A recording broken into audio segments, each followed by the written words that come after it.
Yo quiero llevarlos a un libro que es maravilloso de las Escrituras, el Antiguo Testamento. Quiero llevarlos a meditar todos juntos en el libro de Isaías. Isaías es un libro grande, tiene 66 capítulos.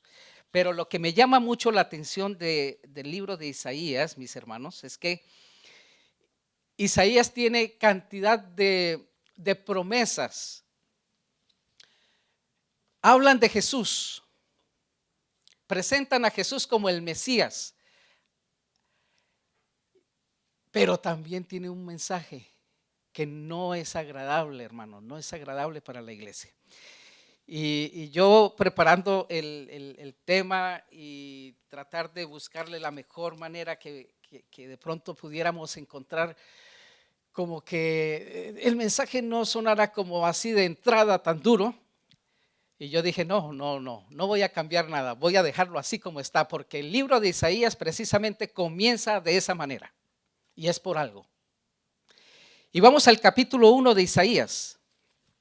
Este profeta, Isaías, es uno de los profetas llamados profetas mesiánicos, porque precisamente profetizaron acerca de Jesús. Y note bien cómo comienza. No me miren mal todavía, hermano, no me miren mal, no tengo nada en contra de nadie, no, vengo de visita. Pero ahorita que lleguemos al capítulo 6, ustedes van a entender por qué. Solamente voy a hacer una pequeña introducción de esto. Noten muy bien, mis hermanos, que a partir del versículo 3 de Isaías, trae un lenguaje áspero. Y entonces él dice, miren, les traigo a ustedes que el buey, ¿sí?, el asno y todos estos animales entienden, pero mi pueblo Israel no entiende. Empezando por ahí, Versículo 4 empieza a decir, ay, gente pecadora, pueblo cargado de maldad, generación de malhechores, hijos depravados. No me miren mal, hermanos, por favor, no. Dejaron a Jehová, provocaron a ira al Santo de Israel, se volvieron atrás. ¿Sí? Y empieza ahora a mostrar la condición de Israel. Porque quiero decirle, mis queridos hermanos, que aunque este libro comienza de una manera terrible, con un lenguaje así, de esa manera, está cargado de amor, mucho amor. Se lo voy a explicar. Pero para eso tenemos que seguir viendo el lenguaje que dice aquí. Cuando saltamos al versículo 10, miren ustedes, todos los versículos que siguen hasta el versículo 15, no vamos a leerlo por asunto del tiempo, pero dicen una realidad que tiene Israel, que tiene el pueblo de Dios, y que a lo largo de la historia, de todas las edades, es el mismo problema. ¿Cuál es ese problema, hermanos? Que hemos abandonado a Dios. ¿Cómo llama la Biblia esto? Apostasía. Apostasía. Pero no voy a ser yo quien va a decir todas estas cosas. Miren ustedes la comparación que trae el versículo 10. El versículo 10 trae una historia que es muy conocida para nosotros, Sodoma y Gomorra, y él lo compara y dice que el pueblo de Israel es como, y es también como Gomorra. ¿Y qué sucedió con ese pueblo? Fue destruido. ¿Y por qué razón fue destruido? Por su perversidad, ¿verdad? Y entonces el versículo 11, miren, empieza a decir algo. A mí me pidieron que viniera aquí con un mensaje porque iba a hacer lo de los talentos y las cosas. Me ha parecido maravilloso cómo involucrar a la iglesia y esto. Y que los talentos, que los dones son puestos al Señor, sí. Pero hay algo que me preocupa. Y es que trabajamos mucho en la iglesia. Tenemos cantidad de personas con unas capacidades increíbles. Pero cuando se dice llamarlos, hay un problema, hay una dificultad. O cuando aceptan, aún sigue siendo la dificultad. Porque ¿qué dice la palabra de Dios cuando el apóstol Pablo nos motiva y nos insta que como iglesia nosotros con nuestros dones y talentos son para qué? Servicio de Dios, y hay algo que dice Pablo, para edificación del cuerpo de Cristo. Y entonces vemos que una iglesia con una cantidad de dones y de talentos y tantas cosas, y encontramos que la iglesia no avanza en el cumplimiento de la misión, ¿no? Estoy hablando en el cumplimiento de la misión. Y empieza a decir el Señor, miren, hastiado estoy de qué cosas. La Biblia dice de holocaustos, pero hastiado estoy de su servicio, de todo lo que ustedes están haciendo. Y es que, hermanos, podemos estar rindiendo un servicio a nuestro Dios. Nosotros podemos estarle brindando todas las capacidades y los dones que tenemos y las habilidades que tenemos. Podemos estarla sirviendo, pero con motivos equivocados. Y eso era lo que estaba pasando aquí en Israel. Ya estoy hastiado de que me traigan todos estos holocaustos, pero su corazón está lejos de mí. Estoy hastiado de eso. Estoy hastiado de esa condición. No quiero que ustedes estén haciendo esto pensando que ustedes están haciendo para un bien, pero resulta que lo que ustedes están es con motivos equivocados. Es lo que nos dice el Señor. Y repite en el versículo 13, no me traigáis. Versículo 14, mi alma aborrece. Y así por el estilo es esta situación. Pero mis hermanos, en medio de esta situación tan paupérrima, aparece Dios. Amén. Porque en este capítulo y en estos versículos aparece Dios. Dios aparece como una luz. Y saben, hermanos, ¿qué es lo más triste? Que aunque el pueblo de Israel está en esa condición de apostasía, de abandono a Dios, de darle la espalda a Dios, seguir sus propios caminos, Dios aparece y Él es como una luz. Y lo más triste del pueblo de Dios, de la iglesia, del pueblo de Israel, llámelo ahorita como usted quiera, haga la analogía, pero lo más triste es que nos empecinamos a seguir como estamos, ¿sí? Como que no hay cambio. Y pasan los años, y a veces viene un pastor en un reavivamiento espiritual y volvemos otra vez y caemos en la misma situación. Y entonces estamos trayendo talentos, pero con motivos equivocados, pero nuestras motivaciones son egoístas. Tenemos que cambiar, y aparece Jesús en medio de esa oscuridad que en este momento nosotros tenemos. Viene como una luz. ¿Y qué trae la luz, hermano? ¿Qué es lo que trae la luz? Claridad, trae la vida, trae como un nuevo comienzo, todo es maravilloso, alegría. Es lo que Dios quiere hacer. Porque si hay una cosa que Dios quiere hacer como la luz, que Él llega a nuestra vida y entonces aparece la luz, y la luz pone al descubierto, hermanos, todo pecado que haya en nosotros. Toda realidad de pecado que haya en lo más profundo de su corazón, ante la luz del Señor no se puede esconder. ¿Están de acuerdo conmigo en eso?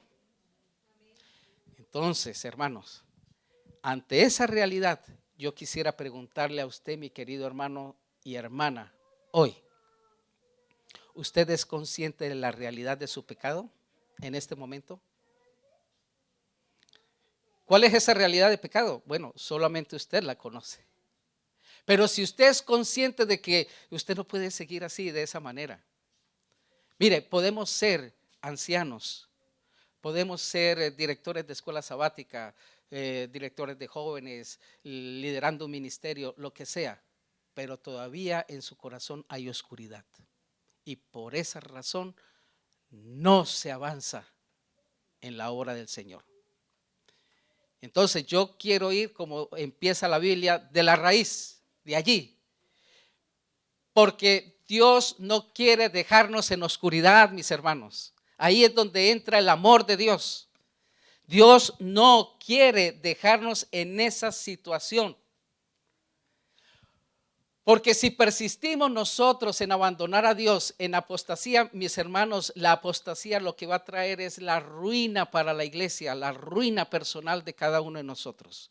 La apostasía lo que va a traer es que te va a hundir cada vez más y más y más en el pecado, hasta el punto, hermanos, hasta el punto de pensar que has ido tan lejos, pero tan lejos que ya ni la presencia, eso lo piensas tú, que ya ni la presencia del Señor te va a alcanzar y que ya tu situación no tiene remedio. No sé si alguno de ustedes ha llegado en esa situación. Pero para eso aparece Jesús como una luz. Qué hermoso, hermanos. Yo no sé, pero a mí me da emoción eso. Que el Señor aparece para sacarnos de esa situación. Esa es una demostración de amor. Que el Señor va y desciende a lo más profundo de lo que nosotros tenemos, la situación del pecado como nosotros nos encontramos. Él desciende allá y va y nos busca, porque Él quiere sacarnos de esa situación en que nosotros estamos.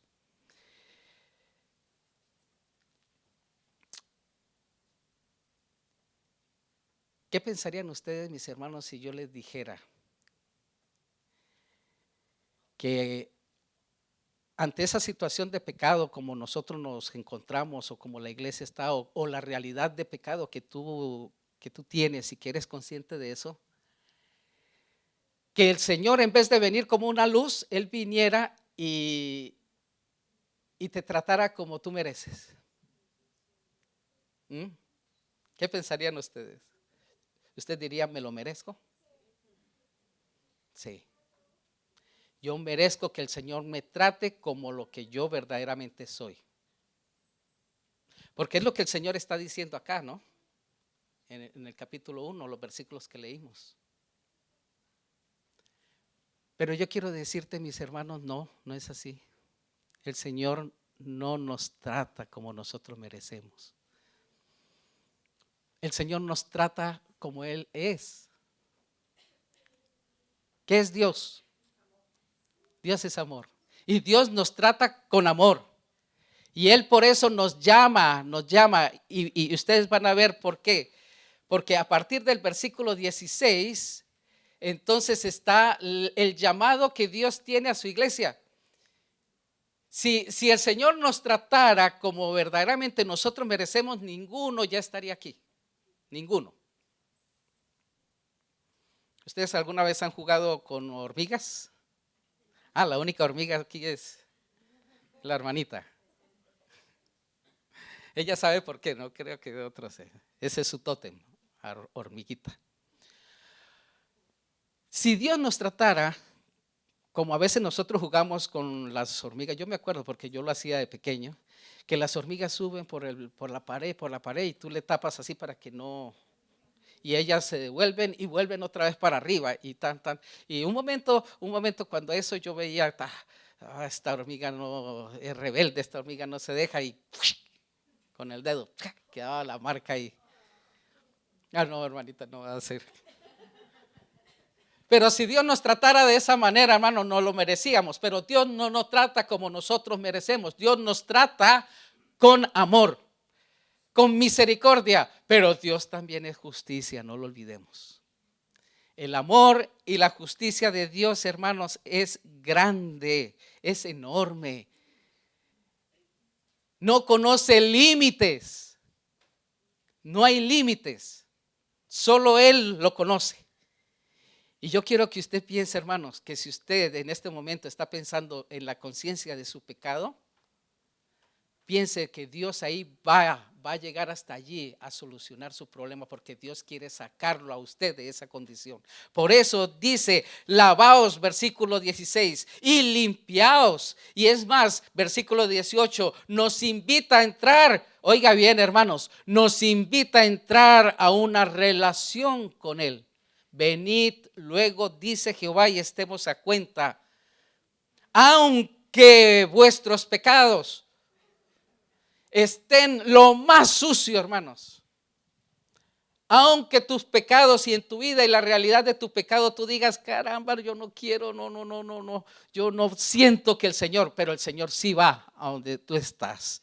Y Él dice y hace una transacción, un negocio, aunque sean como la grana, como la nieve serán emblanquecidos. Y aunque sean rojos como el carmesí, vendrán a ser como blanca lana. Pero hermanos, esa invitación, Dios lo hace. Dios toma la iniciativa y va a buscarte, pero no obliga a nadie. No obliga. ¿Cuándo ustedes han visto que una persona que está enferma y no reconoce que está enferma va a buscar un médico? No. Él dice, no, yo no tengo necesidad.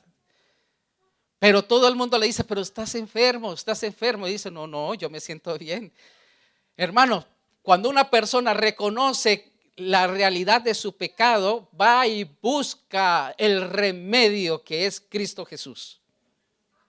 Y Él no obliga a nadie, porque el versículo dice, versículo 19, si queréis y escucháis, vas a recibir la bendición. Pero como Dios también es justicia, si no queréis, pues bueno, sigue andando como estás andando, continúa. Pero seréis consumidos a espada. Bueno, ante esta introducción, ahora sí vamos, porque yo quiero que ustedes me sigan conmigo al capítulo 6 de Isaías. Porque Dios llama a Isaías, mis hermanos, Dios llama a Isaías para un ministerio. Él lo llama. Así como nos está llamando a ti, a todos los que estamos aquí, Él nos llama. Pero primero que todo, Él quiere que nosotros tengamos la conciencia de nuestro pecado ante la presencia de Dios, hermanos. Ante Dios no nos podemos esconder. Su luz devela todo lo que hay en nuestra vida, ¿sí? Él lo devela. Y entonces tiene que haber una conversión. Y es ahí, en ese momento en que el Señor nos dice, bueno, a partir de este momento voy a usarte para el ministerio. ¿Sí? Ya como tenemos esa introducción, vamos al capítulo 6. ¿Qué sucedió? Vamos a ir rápidamente. En el año en que murió el rey Usías, este rey, fue un rey que desde su juventud fue un rey maravilloso. Hizo cantidad de cosas. Es más, de todas las cosas que hizo, su labor, su trabajo, su reinado hizo que fuera conocido el pueblo de Dios en otras naciones. Fue un hombre que fortificó los muros, que esparció su ejército.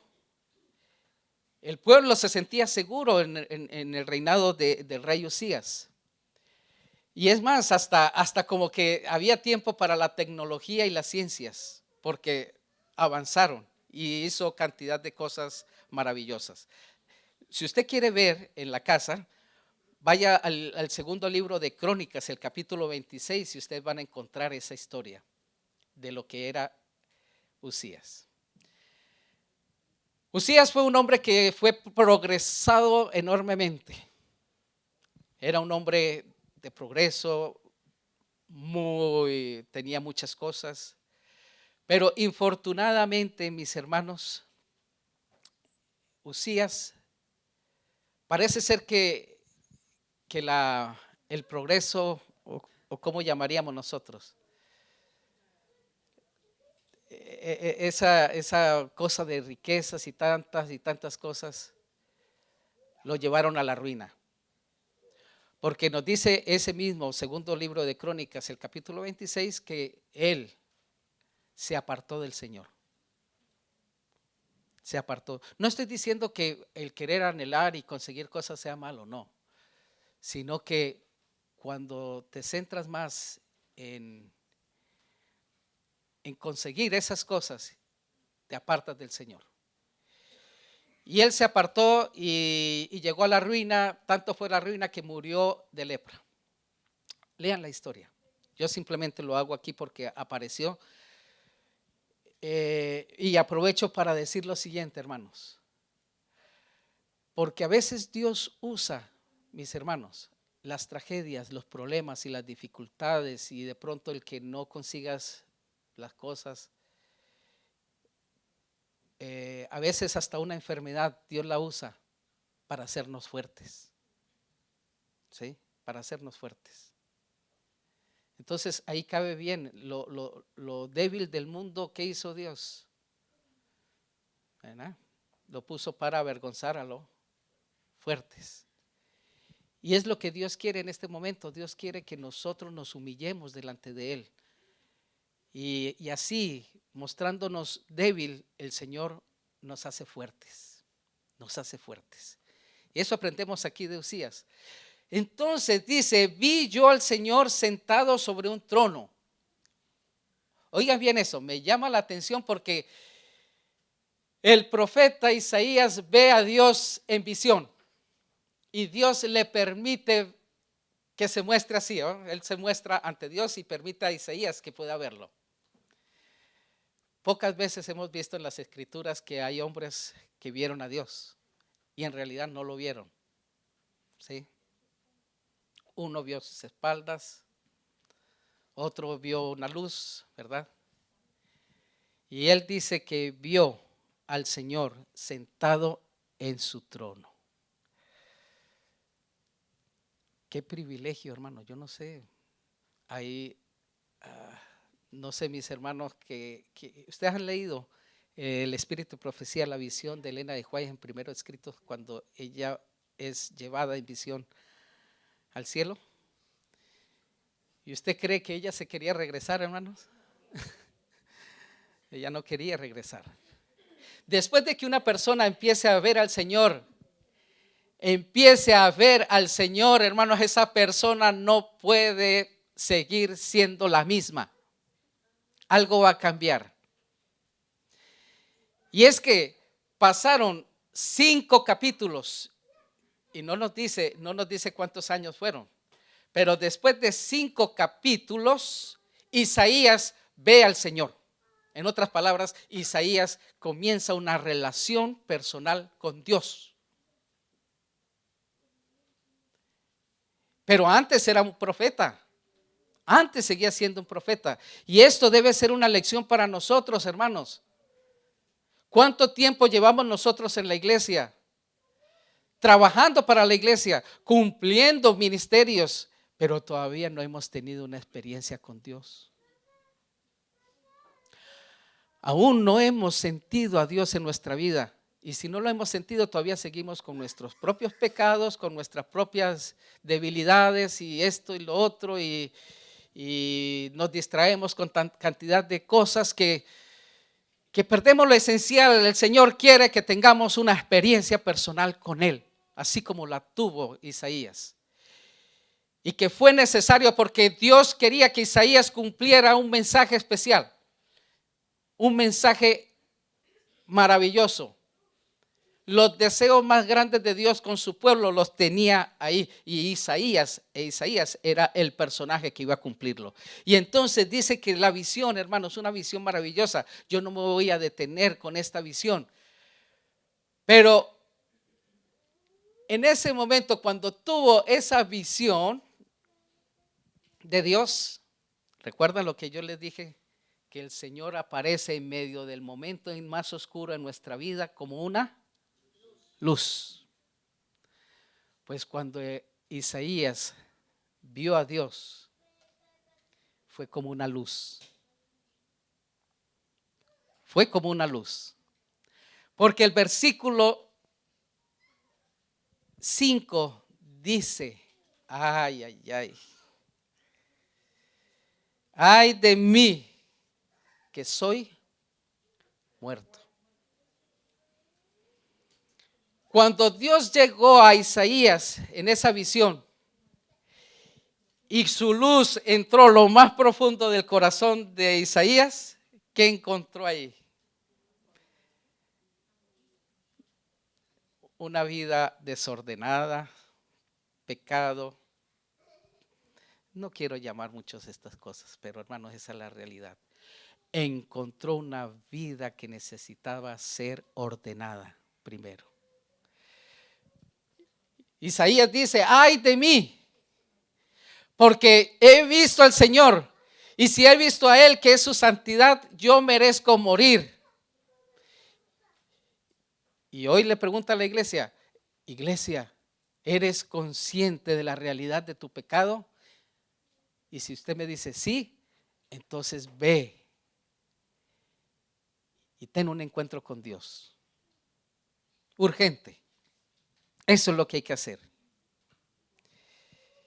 Y en ese momento, mis hermanos, cuando él reconoció su culpa, porque nos dice aquí que Isaías reconoció su culpa, porque empieza a confesar sus pecados. Él dice que el pueblo, yo soy un inmundo de labios y el pueblo también es inmundo de labios. Pero yo ahorita he visto la luz y esta luz me transforma, me cambia, me saca de donde yo estoy en la oscuridad y me saca de allí. Porque Él quiere que yo haga algo muy especial. Y entonces viene el perdón. Hay perdón. ¿Cómo sabemos que hay perdón? Pues eso es lo que hemos nosotros aprendido desde las clases bíblicas que nos dieron, ¿verdad? Primero, ¿qué es lo que tenemos que hacer? Reconocer que somos pecadores, ¿cierto? Que no hay nada de nosotros. Y como reconocemos que somos pecadores, ¿qué necesitamos? El arrepentimiento. Y sí, gracias hermanita porque me hizo recordar que ese es lo primero, la confesión. Yo reconozco, sí, pero de nada me sirve que yo reconozco si no confieso. ¿Sí? Entonces, reconozco, confieso, hay arrepentimiento, ¿verdad? Y entonces en ese momento sucede el milagro. Dios rescatando al ser humano. Y nos dice el versículo 6 que voló hacia mí uno de los serafines trayendo en su mano un carbón encendido tomado del altar con unas tenazas, tocando con él sobre mi boca. Y él dijo, mira, es quitada, ¿qué cosa? Tu culpa y limpio tu pecado. Venid luego y estemos a cuenta, si vuestros pecados fueren rojos como la grana, como la nieve serán emblanquecidos, hermano. Ustedes no dicen amén, yo digo amén. Porque eso es lo que el Señor quiere, hermanos. Él como una luz desciende hasta donde nosotros estamos y ninguno de los que estamos aquí, hermanos. Y peor, ninguno de los peores delincuentes que hay puede decir que hasta allá no puede ir Dios a sacarlo de ahí. Porque Dios tiene el poder de hacerlo. Y entonces hace un trabajo maravilloso. Hay un versículo que es 1 de Juan 1:9. Si confesamos nuestros pecados, Él es fiel y justo para perdonar nuestros pecados y limpiarnos, hermano. Apersonémonos de eso. Son las promesas maravillosas de las Escrituras. No podemos continuar siguiendo en lo mismo, hermanos. Yo avanzo. Y entonces, hermanos, no puede haber una misión, hermanos, si primero no hay un ay de mí. Mire, la misión era esto. Ahora Isaías estaba listo. Él estaba listo para cumplir, hermanos, el sentir del Señor. Dice el versículo 8, después oí la voz del Señor que decía, ¿a quién enviaré y quién irá por nosotros? Note, mis hermanos, es otra pregunta, pero Dios no obliga a nadie. Dios no obliga. Ahí estaba, Isaías ya estaba listo, pero Isaías tenía que tomar una decisión, pero ya estaba listo. Y la voz del Señor la escuchó Isaías. Y hermanito, lo que pasa es que aquí es donde viene lo más difícil. Aquí es donde viene lo más difícil. Yo hace un momento les dije, no puede haber misión si no hemos pasado por ahí de mí. Se lo voy a decir de otra manera.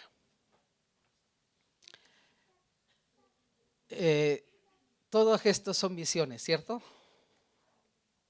¿Sí están de acuerdo conmigo? En conjunto todo esto es la obra del Señor. Todo esto es la obra del Señor y hay cantidad, esto no es solo, hay muchos. Pero hermanos, muchos de nosotros hemos venido por años trabajando en los ministerios y muy bonito, estamos sirviendo. Pero todavía no he tenido un encuentro con Dios y ahí es donde está el problema.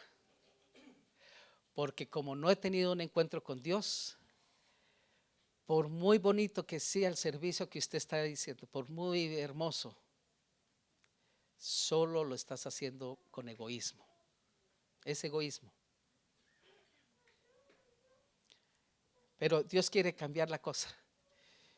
El Señor dice, yo tengo una urgencia, hermanos, una urgencia. La urgencia es que mi mensaje sea por todo el mundo. Que entre en todo lugar. En la casa del rico, en la casa del pobre, en el extranjero, en el inmigrante, donde sea, la palabra de Dios tiene que entrar por todo lugar. Ese es el sueño de Dios, ese es el sentir de Dios.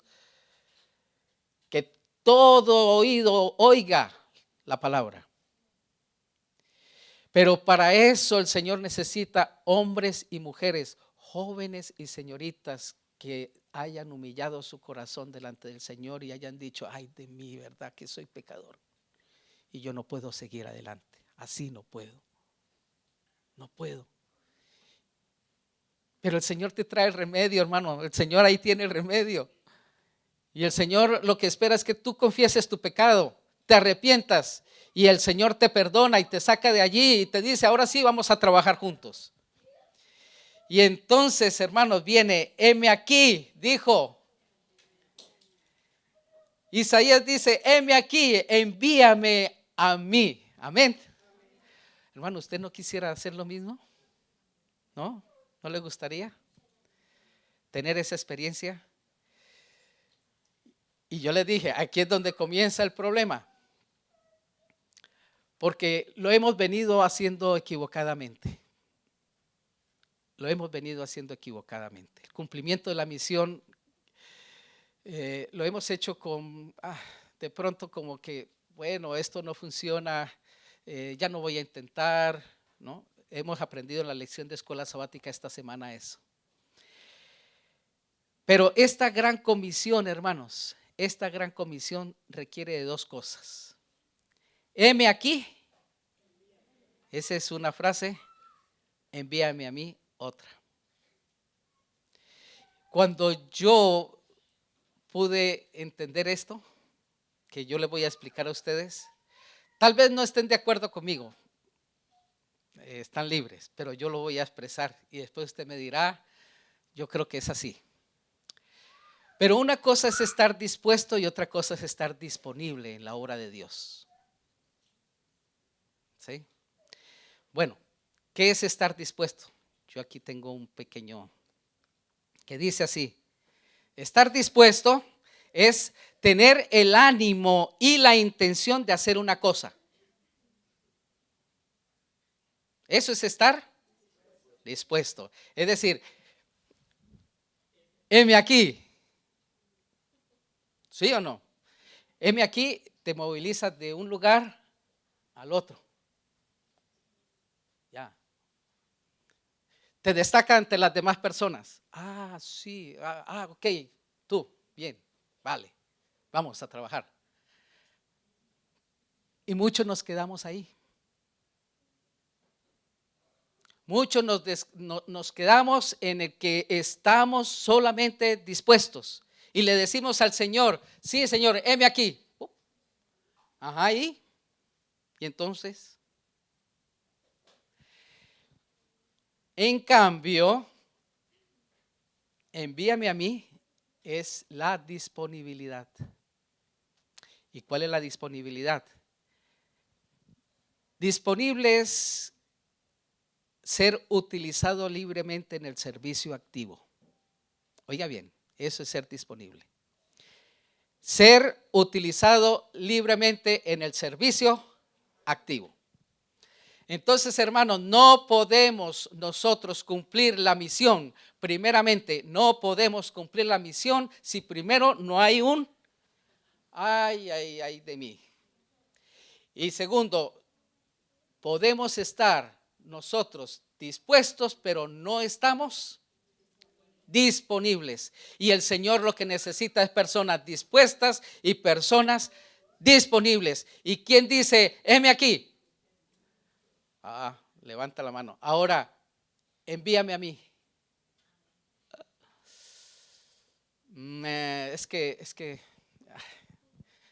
Es que yo no sé hablar. Mire, yo les voy a decir algunas de las excusas más comunes, hermanos, que existen. Y de entre me incluyo yo. Yo me incluyo. Miren ustedes una de las excusas. Y una de las excusas que más va de primera es que al pastor se le paga para eso, para hacer eso. Eso no es de nosotros. Otra excusa. No sé expresarme, no sé hablar. Y está bien, en los ministerios no necesitas que tú lo hagas, ¿no? Pero sí puedes hacer otra cosa. No tengo tiempo, estoy ocupado. Tengo que trabajar duro. Y a veces mi empleo no me alcanza y tengo que conseguir 2 o 3 más. Y entonces como hay, ya no queda más tiempo. Entonces, sí, yo le digo, heme aquí. Yo sí, yo sé, yo me gustaría mucho. Ya, cuente conmigo. Pero en el momento, no. Y hay uno que sí me preocupa bastante, mis hermanos, en el cumplimiento de la misión. Y es que decimos que es tan difícil predicar el mensaje adventista, hermano. Eso es muy difícil. La gente se enoja, la gente se molesta. La gente no quiere que le hablen. Así que, hermanos, una cosa es estar ¿cómo? Y otra cosa es estar. ¿Y cómo nos quiere Dios? Dispuestos y disponibles, hermano. Dispuestos y disponibles. Y entonces, hay 2 ejemplos, hermanos, de esto. Hay 2 ejemplos. Ustedes recuerdan la historia de la mujer samaritana, ¿verdad? Ya estoy viendo ese reloj como temblando. La mujer samaritana, yo no voy a contar, yo supongo que todos conocemos la historia de la mujer samaritana. Pero en la historia de la mujer samaritana está todo lo que hemos dicho aquí ya resumidito. Usted mira, pues hubiera comenzado por ahí. Pero no, vea, la mujer samaritana, Jesús va al encuentro de ella o ella va al encuentro de él. Jesús va al encuentro de ella. ¿Sí? ¿Cómo estaba la vida de la mujer samaritana? ¿Cómo era la vida de ella? Era una vida desordenada, inmoralidad. ¿Sí? Tanto así que ella, ¿a qué hora va a buscar a Jesús? Bueno, ¿a qué hora va a buscar agua? Sí, porque ella no quería que nadie le hablara porque ya sabía que le iban a criticar. Bueno, aparece Jesús, bien, y le dice como una luz. Jesús aparece como una luz. Y esa luz es para sacarla a ella de donde se encuentra. Y aparece Jesús y le muestra todo de ella. le develó toda su vida y le dijo: usted, me parece que tú eres profeta. Pero cuando ella le dice a Jesús que tú eres el Mesías, ahí fue la transformación de ella. Y salió, ¿y qué fue a hacer? Bueno, yo le voy a contar. Hay un versículo que se encuentra en San Juan 4, eso lo encontramos en San Juan 4, pero yo quiero que vayamos rapidito. 16.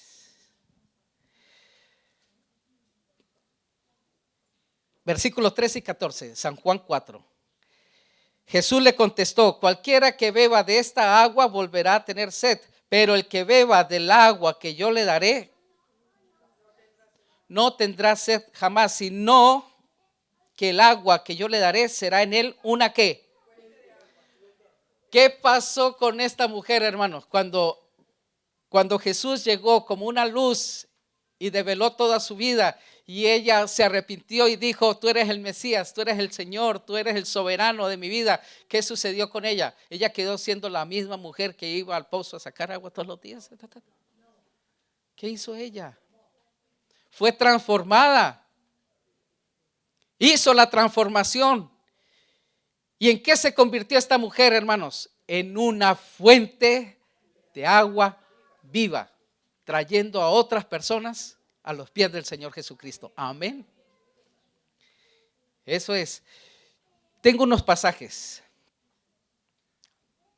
Qué bonito. Eso no existe en mi iglesia.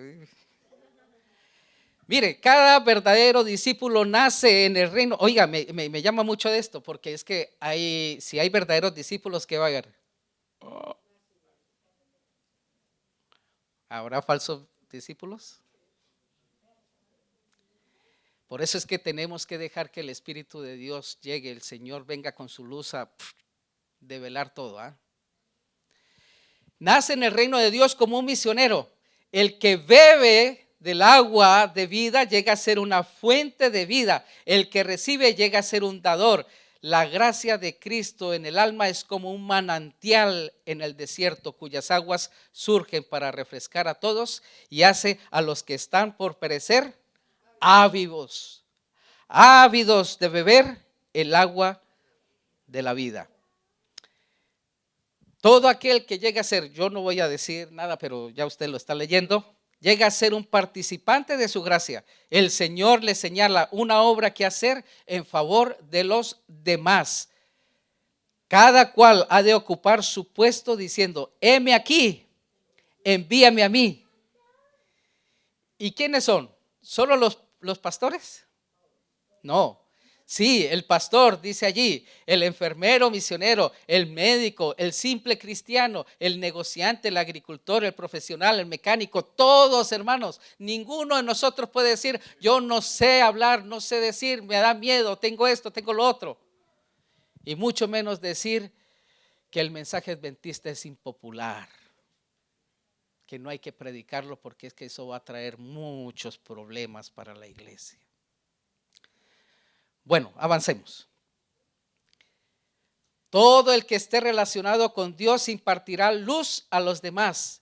Si hay alguien que no tiene luz para dar, es porque no tiene relación con la fuente de luz. ¿Se están fijando, mis hermanos? Si Dios ha descendido a nosotros a impartirnos su luz para aclarar nuestra vida y develar todo, hermanos, es nuestro ministerio llegar a ser también luz hacia los demás. Vamos con otro. La obra de Dios en esta tierra no podrá nunca terminarse antes que los hombres y mujeres abarcados por el total de los miembros de nuestra iglesia se unan a la obra y aúnen sus esfuerzos con los de los pastores y dirigentes de iglesia.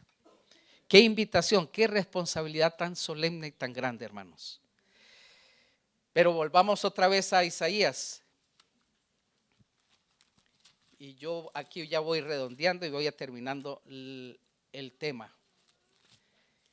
Ese reloj de allá me pone nervioso. Bueno, Isaías el capítulo 6. Entonces ya vimos, mis hermanos, ya vimos que, ya vimos la progresión, ¿no? Primero, un encuentro con Dios. Dios nos encuentra, nos llama. Él es una luz que alumbra. Después, ¿qué pasa con la persona? ¿Ah? ¿Qué sucede con esa persona ante esa luz? Hay un cambio, una transformación. El Señor, esa persona que reconoce su condición de pecado, se arrepiente, confiesa su pecado. No, primero se confiesa, después hay arrepentimiento. ¿Después qué? Perdón. Y el Señor ahora llama y dice, bueno, ¿quién está dispuesto y quién está disponible para hacer? Pero eso lo decides tú, es una decisión personal. El Señor no está obligando a nadie. Pero si tú decides, hermanos, créame que no es una tarea fácil.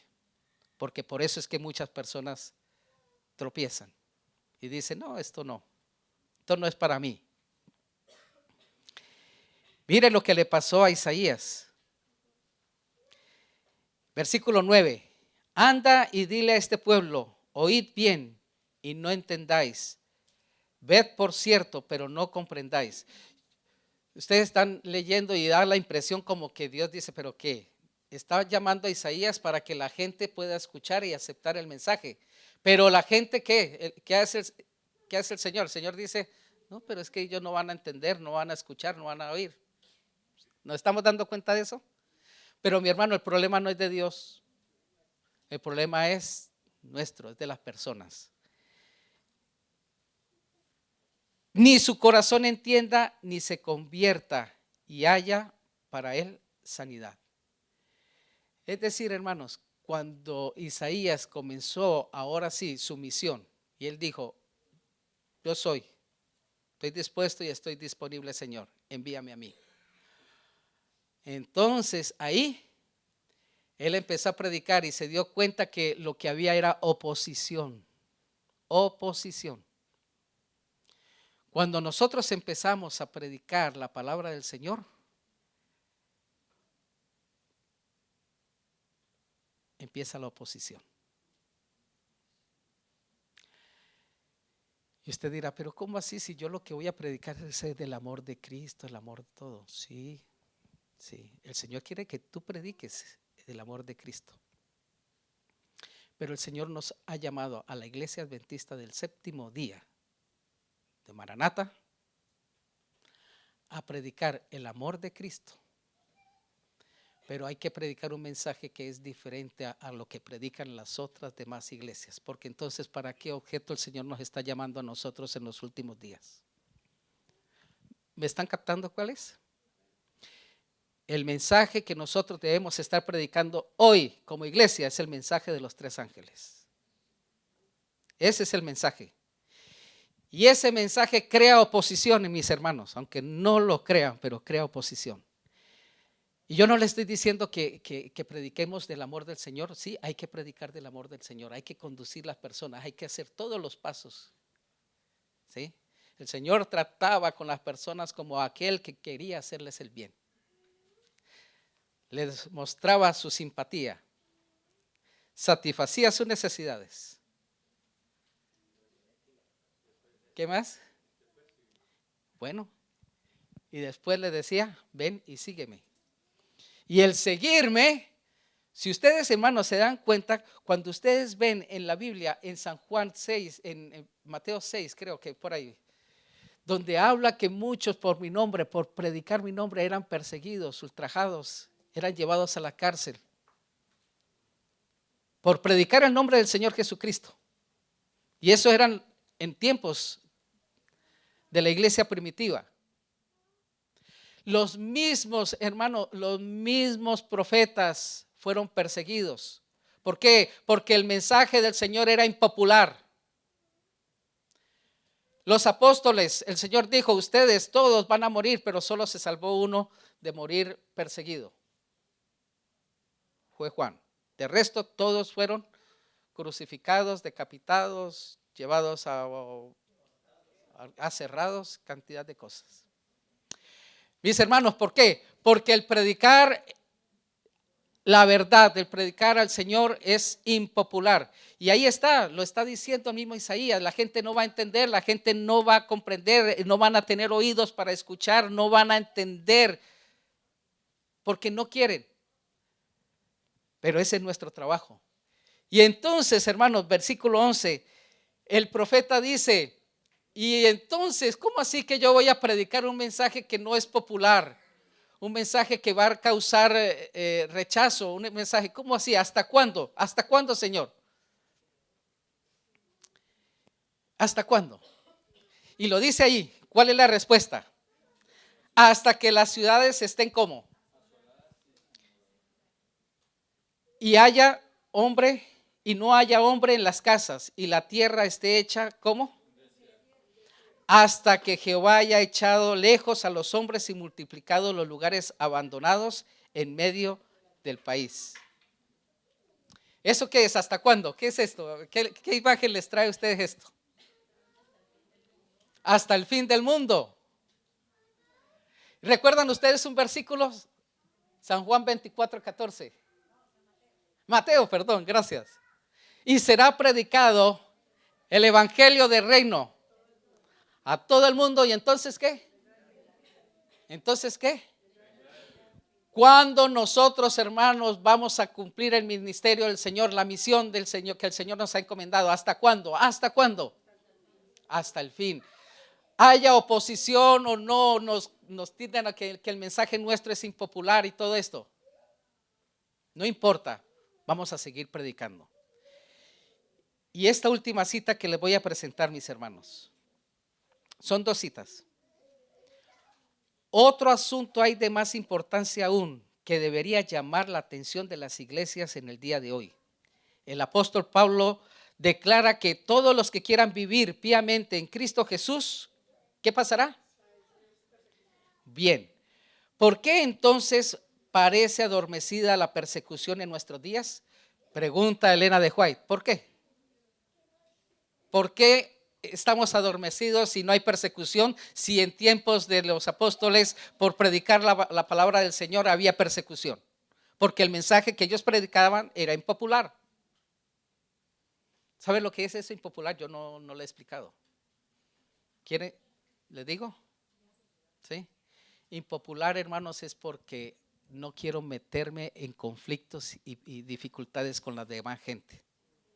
Miren, estamos viviendo un tiempo de crisis económicas, sociales, políticas y hasta religiosas. Y hay ideologías por todo lado, ¿sí? Y la palabra de Dios va en contra de todas esas ideologías. Pero ¿qué podemos hacer? Es lo que dice la palabra del Señor. Y el peligro está cuando la iglesia se somete a lo que la gran mayoría dice de afuera, ¿verdad? Y entonces perdemos de rumbo. El único motivo, lo dice el Espíritu de Profecía, es que la iglesia se ha conformado a las reglas del mundo y por lo tanto no despierta oposición. En otras palabras, cuando la iglesia es impopular, hay persecución. Pero cuando la iglesia se conforma con las reglas de este mundo, pues va a estar en paz y tranquila. ¿Quién nos va a molestar, hermanos, si estamos dentro del mismo saco que todos los demás? Y la última cita es esta. La religión que se profesa hoy no tiene el carácter puro y santo que distinguiera la fe cristiana en los días de Cristo y sus apóstoles. Si el cristiano es aparentemente tan popular en el mundo, ello se debe tan solo al espíritu de transigencia con el pecado, a que las grandes verdades de la palabra de Dios son miradas con indiferencia y a la poca piedad vital que hay en la iglesia. Revivan la fe y el poder de la iglesia primitiva, y el espíritu de persecución revivirá también, y el fuego de la persecución volverá a encenderse. Bueno, no, yo sí esperaba que no dijeran amén, hermanos. Pero esta es la situación. Esta es la situación. Pero hay buenas noticias, hermanos. El texto termina con una buena noticia. Y si queda aún en ella, versículo 13, la décima parte, eso de la décima parte es el residuo, ¿verdad? Llamémoslo el remanente.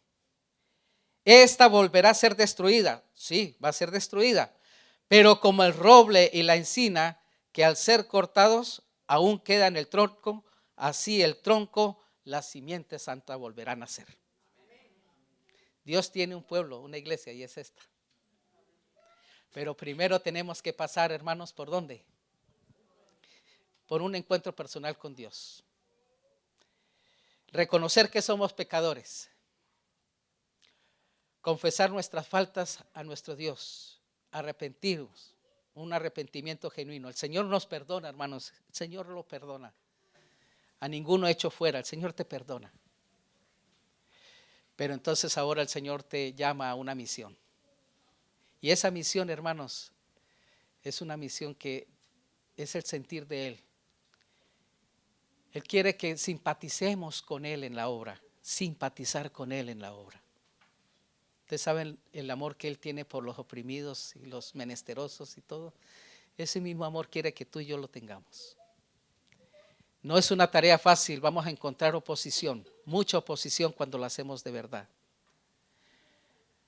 Y algunos vamos a claudicar, pero siempre el Señor va a tener un pueblo hasta su venida, hasta el fin. Yo quiero hacer un llamado a la iglesia hoy. ¿Cuántos de ustedes quieren decirle al Señor, Señor, yo soy pecador en esta hora? ¿Cuántos de ustedes quieren decirle al Señor, Señor, ahora sí te voy a demostrar verdaderamente que tengo conciencia de que soy un pecador y que no hay nada de mí nuevo? ¿Cuántos quieren decirle al Señor así? ¿Cuántos quieren, de verdad? Pero yo quiero orar por ustedes.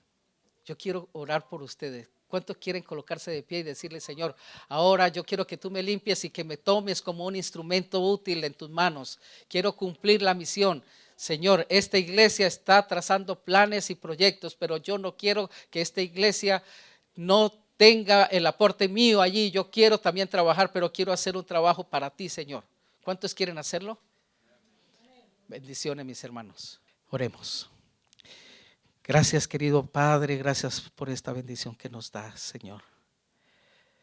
De que ahora comenzamos una nueva vida.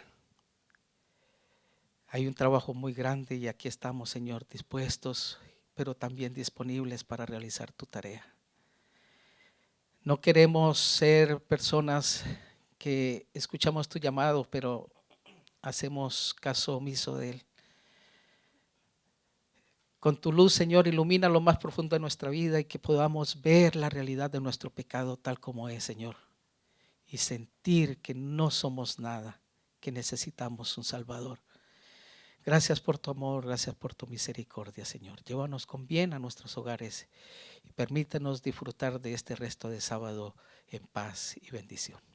Gracias por tu amor, en nombre de Jesús. Amén.